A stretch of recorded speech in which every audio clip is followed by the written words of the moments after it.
현재 이제 강의하고 있는 과목은 이제 1학년의 경우에는 교직 소양 과목인 유아교육의 이해라는 과목 하고요. 그다음에 2학년, 3학년, 4학년 같은 경우에는 전공 심화 과목으로 유초 연계교육의 이해, 유아 사회지도, 또 유아 미술지도에 대한 강의를 하고 있습니다. 각 강좌들은 어떤 수업은 이제 이론 수업이기도 하고요. 또 어떤 수업은 또 이론과 실기가 함께 진행되는 수업입니다. 네. 강의 유형을 이제 상당히 이제 고려를 할 필요가 있습니다. 그래서 일단은 이론 수업의 경우에는 이제 아무래도 주로 이제 이론에 초점을 두긴 합니다. 하지만 실질적으로 저희 이제 학생들 같은 경우에는 초등교사가 될 학생들이기 때문에 실제 이론을 바탕으로 해서 교육 현장에 어떻게 적용할 수 있는지에 대한 구체적인 사례를 함께 소개하면서 진행을 하고 있습니다. 또 이론과 또 실기가 같이 병행되는 과목의 경우에는 실질적으로 학생들이 이론에 근거해서 어떻게 적용할 수 있는지에 대한 구체적인 어떤 실천 사례들을 워크숍이라든지 아니면 모의 수업 시연을 통해서 경험할 수 있도록 구성하고 있습니다. 일단 제 과목을 수강하는 학생들의 특성입니다. 그러니까 예를 들어서 이제 어떤 학과인가, 그리고 몇 학년인가, 그리고 이 학생들이 사전에 어떤 수강 경험을 가졌는지, 그래서 이것을 근거로 해서 강의 계획서를 작성을 할 때도 반영을 하려고 노력을 합니다.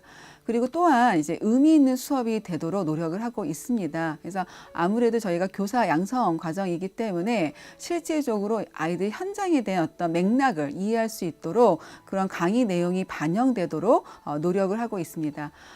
그래서 제가 특히 공을 들이는 게 이제 강의 계획서입니다. 그래서 강의 계획서에는 강의 일정, 그다음에 강의 내용, 그다음에 과제, 그다음에 평가 방법들에 대해서 상당히 명료하고 또 가급적이면 이해를 잘할 수 있도록 작성을 하고 있습니다. 특히 강의 내용 같은 경우에는 실질적으로 초등학교 교사로서 갖춰야 되는 어떤 소양적인 부분, 그 다음에 어떤 교수 수업 역량, 그러니까 이러한 것들을 이제 아이들이 강화시킬 수 있도록 현장 교사들의 어떤 사례라든지 아니면 여러 가지 다양한 동영상, 그 다음에 사진 자료, 그 다음에 저서 이런 것들 이제 반영해서 강의 계획서를 구성하고 있습니다.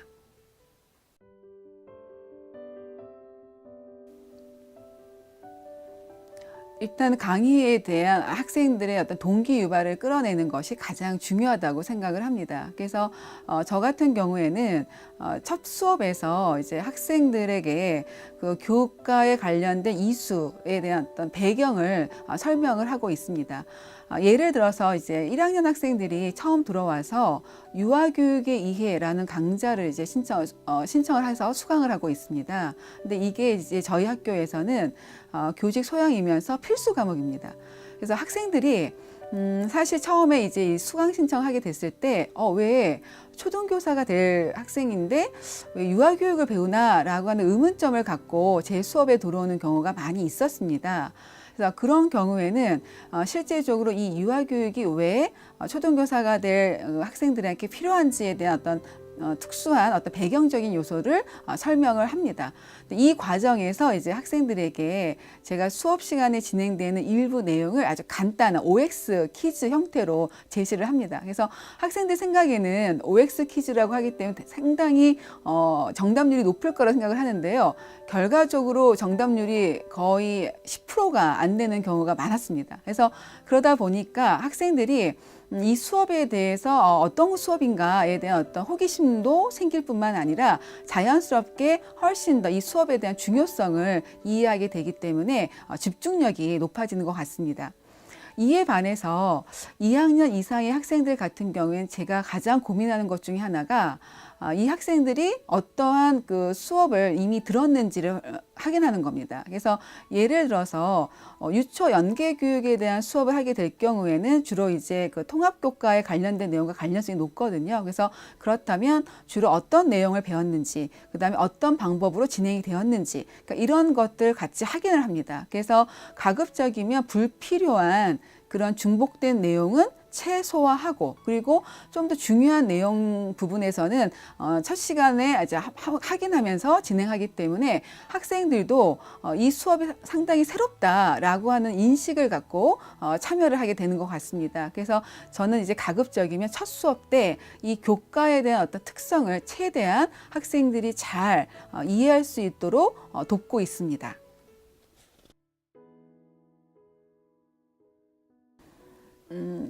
실질적으로 우리가 이제 교육에서는 항상 교수와 학습이 함께 같이 일어나는 것을 강조하고 있습니다. 저 또한 마찬가지입니다. 가르침만 있고 배움이 없다고 한다면 의미가 없다고 생각이 듭니다. 그래서 이러한 가르침과 배움이 함께 이루어지기 위해서 가장 중요한 것이 소통이라고 생각이 듭니다. 그래서 가급적이면 일방적으로 제가 강의를 전달하는 것이 아니라 학생들과 함께 수업을 만들어 가려고 노력을 하고 있습니다. 그래서 그런 수업을 만들기 위해서 가장 기초적인 작업 중에 하나가 친밀감인 것 같습니다. 그래서 학생들의 이름을 이제 잘 암기를 한다든지, 그리고 수업 시간마다 학생들의 어떤 반응, 또 표정, 이런 것들을 이제 순간순간 잘 포착을 해서 아이들이 잘 이 수업에 대해서 참여하고 있는지, 이런 것들을 이제 수시로 확인하는 과정을 거치고 있습니다. 그리고 저는 이제 소통하는 걸 상당히 즐겨하는 방법을 이제 하고 있는데요. 대표적인 방법 중에 하나가 이제 과제에 대한 부분입니다. 물론 이 과제 자체도 저는 이제 전체적인 키워드만 주고 어떤 주제 선정이라든지, 그다음에 어떻게 내용을 구성할 건지에 대해서는 학생들의 자율권을 이제 존중하고 있습니다. 그 이유 중에 하나는 우리가 주어진 과제만 하다 보면 아이들이 사고할 수 있는 기회가 충분하지 않은 것 같습니다. 그래서 유아교육 개론에 관련돼서는 유아교육과 관련된 것도 있지만 교사로서 알아야 되는 어떤 시사적인 부분, 또 아니면 이제 학교에 대한 이해, 이런 것들을 이제 키워드만 주면 이제 학생들이 본인들이 어떤 조원들끼리 이걸 협의해서 진행을 하는 것이죠. 그래서 이런 것처럼 이제 학생들이 스스로 배움의 어떤 기회를 줄 수 있도록 또 노력을 하고 있고요.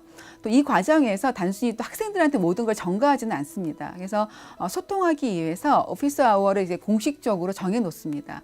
물론 이제 학과별로 시간을 정해놓기 때문에 학생들은 그 시간대는 온전히 과제를 준비할 수 있도록 저랑 만날 수 있는 기회를 갖고 있습니다. 그래서 최소한 2회 이상은 이 과제와 관련돼서 어떤 의논을 할 수 있는 시간을 갖게 하고 있습니다.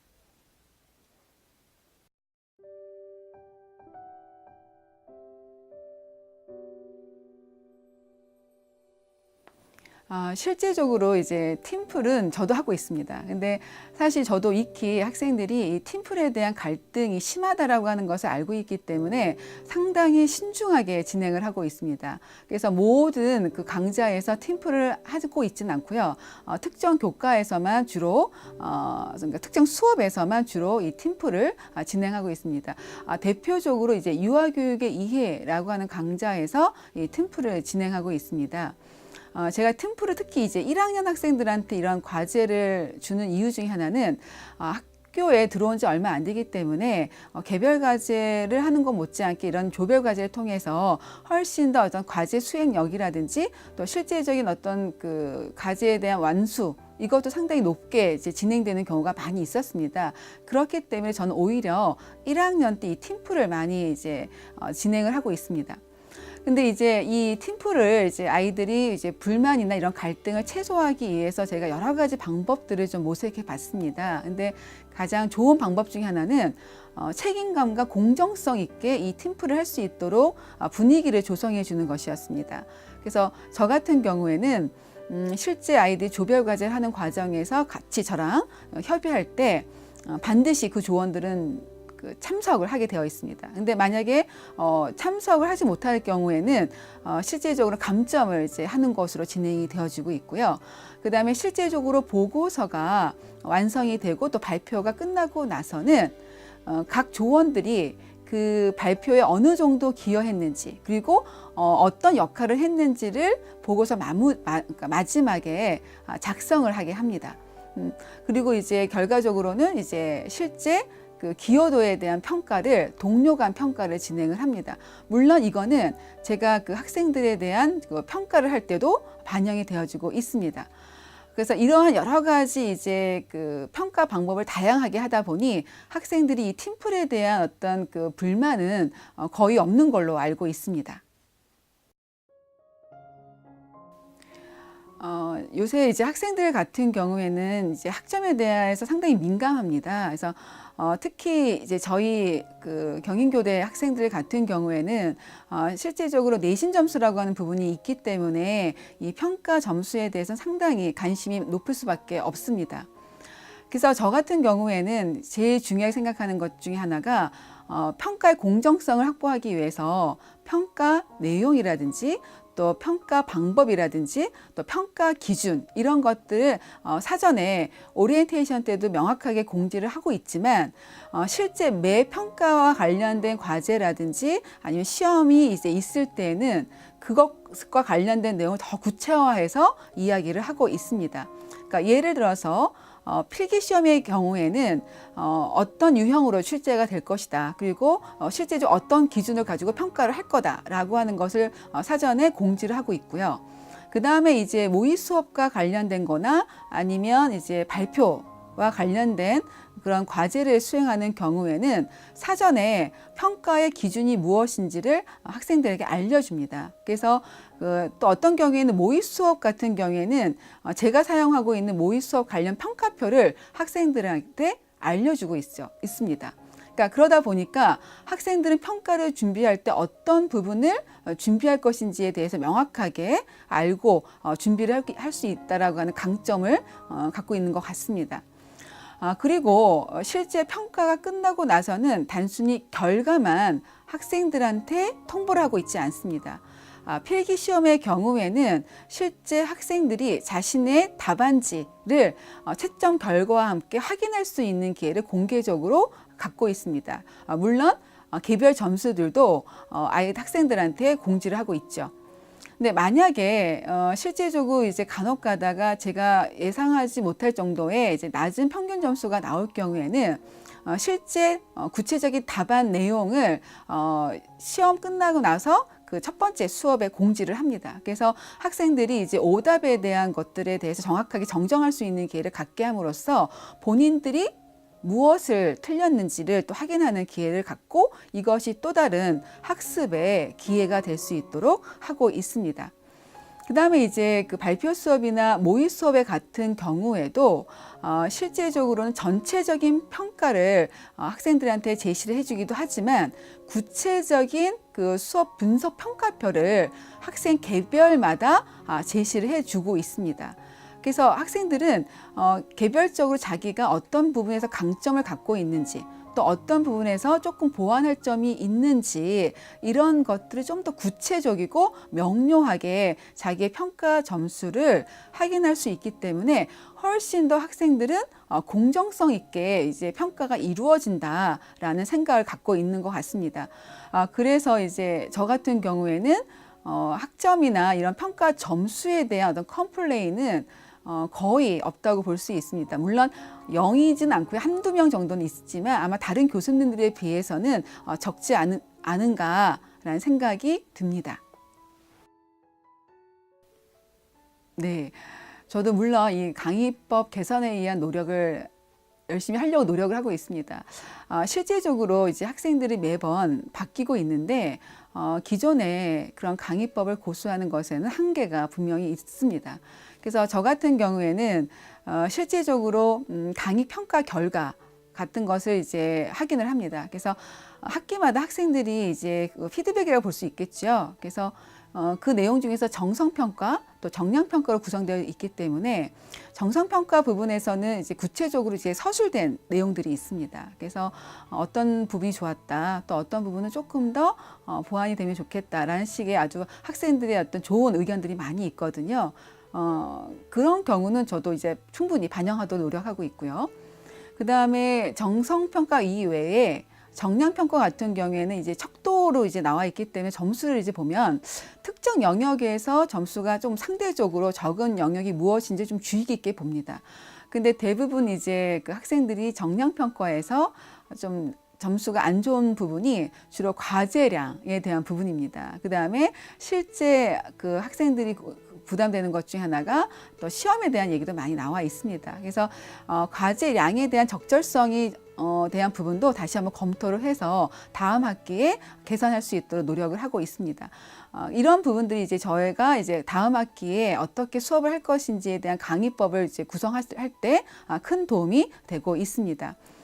그 다음에 저희 학교에서는 교수의 어떤 수업 역량 강화 차원에서 수업 녹화 자료를 이렇게 할 수 있는 기회가 있습니다. 그래서 저 같은 경우에는 사실 제 수업을 다시 보는 게 쉬운 일은 아니지만 제 수업을 보면서 제가 이제 실제적으로 강의 내용과 또 실제 학생들한테 전달하는 방식이 적절한지 그리고 커뮤니케이션 스킬이라고 하는 부분들이 적정하게 이루어지고 있는지도 전반적으로 다시 한번 이제 확인하는 그런 기회를 갖고 있습니다.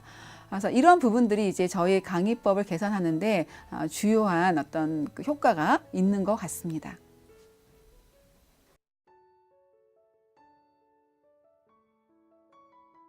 단연간 이렇게 우수 강의 평가를 이제 해준 학생들한테 무엇보다 이제 감사한 마음이 큽니다. 사실 학생들이 이제 제 수업을 들을 때 아마 기대감이 있었을 텐데 과연 그 기대감이 얼만큼 충족되었을까라고 하는 반성도 또 자연스럽게 할 수밖에 없습니다. 근데 이제 제가 학생들이 저에 대한 어떤 강의 평가 내용 중에 가장 기억에 남는 것 중에 하나가 교수님 수업은 항상 열정적이고 또 내용 자체가 이해하기 쉽게 잘 전달해 주신다라는 이야기가 많이 들어 있습니다. 그것은 저한테 상당히 의미 있는 내용인 것 같습니다. 왜냐하면 전 학생들한테 이런 얘기를 많이 합니다. 여러분이 이제 초등학교에 현장에 갔을 때 교사가 되면 여러분이 맡은 학생들한테 하는 수업은 처음이자 마지막 수업이다 라는 마음으로 한다 라는 것이 중요하다라는 얘기를 많이 하거든요. 그래서 저 같은 경우에도 이런 마음을 이제 지키고자 매 수업에 들어갈 때마다 가급적이면 학생들한테 최선을 다하는 모습을 보이고 싶었습니다. 그래서 아마 이런 부분들이 결과적으로 학생들한테 좋은 평가를 받게 된 이유가 아닌가라는 생각이 듭니다.